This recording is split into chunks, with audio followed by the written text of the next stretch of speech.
മത്സരം തുടങ്ങി ഒരു 2 ആഴ്ച കഴിയുന്നതിന് മുമ്പ് തന്നെ അവിടെയുള്ള ഭൂരിഭാഗം പേരും സമ്മതിക്കുന്ന ഒരു കാര്യമാണ്. ജിസേൽ ഒരു ഹ്യൂമാനിറ്റി ഉള്ള ആളാണ്, പ്യുവർ സോളാണ്, നല്ല മനുഷ്യത്വവും ഹൃദയവും ഒക്കെ ഉള്ള ഒരാളാണെന്നാണ് അവിടെയുള്ള മറ്റ് മത്സരാർത്ഥികൾ പറയുന്നത്. അതായത് ഈ ചുരുങ്ങിയ ദിവസം കൊണ്ട് അവിടെയുള്ള ആളുകളെല്ലാം കയ്യിലെടുക്കാൻ ജിസേലിന് സാധിച്ചു എന്നുണ്ടെങ്കിൽ ജിസേലിൻ്റെ കഴിവ് തന്നെയാണ്, അതിൽ ഒരു സംശയവും ആക്കും വേണ്ട. ഇന്നലെ ജിസേലിൻ്റെ കാര്യം പറഞ്ഞപ്പോൾ തന്നെ അവിടെയുള്ള എല്ലാവരും, നെവിനായാലും അഭിലാഷ് ആയാലും അങ്ങനെയുള്ള എല്ലാവരും ജിസേലിന് സ്റ്റാർ കൊടുത്തിട്ട് ജിസേലിനെ പറ്റി പറയുന്നുണ്ട്. ഇങ്ങനെ ഒരു വ്യക്തിയെ ഈ വീട്ടിലെല്ലാവരെയും ഒരുപോലെ കാണുന്ന, എല്ലാവർക്കും വേണ്ടി പരമാവധി ശ്രമിക്കുന്ന, അവർക്ക് വേണ്ടി സംസാരിക്കുന്ന ഒരാളാണ് ജിസേൽ. ഇപ്പോൾ ജിസേലിനെ പോലൊരു വ്യക്തിയാണ് ഇവിടെ ആവശ്യമെന്നൊക്കെ രീതി പറയുന്നുണ്ട്.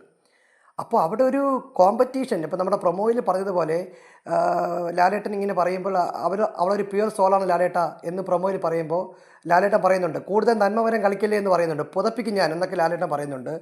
ആ പ്രൊമോയിൽ പറഞ്ഞത് അതുപോലെ തന്നെ ഇപ്പോൾ ആ വീട്ടിൽ നടക്കുന്ന ഒരു കാഴ്ചയാണ് നമ്മൾ ഇന്നലത്തെ എപ്പിസോഡിൽ കണ്ടത്. അവിടെയുള്ള എല്ലാവരും ജിസേൽ എന്ന് പറയുന്ന ഒരു സൂര്യനെ ചുറ്റുന്ന ഉപഗ്രഹങ്ങളായി മാറിക്കഴിഞ്ഞു എന്നുള്ളതാണ് സത്യം.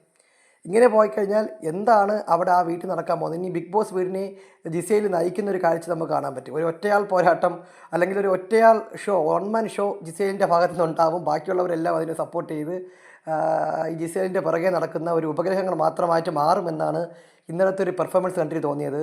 ഒരു പരിധിവരെ അനുമോള് പറഞ്ഞതുപോലെ അവിടെയുള്ള എല്ലാവരും മുണ്ണകളാണോ, അല്ലെങ്കിൽ അവിടെയുള്ള എല്ലാവരും ജിസേലിനെ കണ്ടു കഴിഞ്ഞാൽ പിറകെ വാലാട്ടി പോകുന്ന ടൈപ്പ് ആളുകളാണോ എന്ന് ഒരു പരിധി വരെ പ്രേക്ഷകർക്ക് സംശയിക്കേണ്ടി വരുന്ന തരത്തിലുള്ള ഒരു പെർഫോമൻസാണ് ഇന്നലെ സ്റ്റാർ ഇടൽ ടാസ്കിൽ അവിടെയുള്ള ആൾക്കാർ നടത്തിയതെന്നാണ് വ്യക്തിപരമായ എൻ്റെ അഭിപ്രായം. കൂടുതൽ ബിഗ് ബോസ് വിവരങ്ങൾക്ക് വേണ്ടി ഈ ചാനൽ ഒന്ന് സബ്സ്ക്രൈബ് ചെയ്യുക.